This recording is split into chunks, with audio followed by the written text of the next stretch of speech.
ஒவ்வொரு strategy fame வச்சுருந்தாங்க. நீங்களும் பல தேர்தல்களில் பணியாற்றிய அனுபவம் இருக்கும், வச்சுருப்பாங்க. Too many cooks spoil the பிராத்னு ஆங்கிலத்தில் ஒன்று சொல்லுவாங்க. இவங்க 1க்கு 4.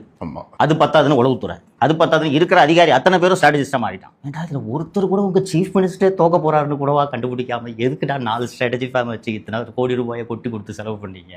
அப்போது மக்கள் மனதை படிக்க தவறி நீங்கள் தோல்வி அடைந்தீர்கள் அப்படின்றத முதல்வர் உணரட்டும். நீங்கள் நிறைய என்னோட நிகழ்ச்சிகளை பார்த்துருப்பீங்க. நான் சொல்லிக்கிட்டே இந்த சிஎம்முக்கு தெரியல, ஏமாத்துறாங்க. எக்ஸாக்ட்லி. தொடர்ந்து நான் சொல்லிட்டு இருந்தேன். ஆனா நீங்க சொல்லும்போது அதை அவங்க ரிசீவே பண்ணல. இன்னும் சொல்ல போனா பெண்ல வேலை பார்க்கக்கூடிய நபர்கள் தவறான ஒரு கருத்து கணிப்பை கொடுத்திருக்காங்கிறத ஃபர்ஸ்ட் பிரேக் பண்ணது நீங்க தான்.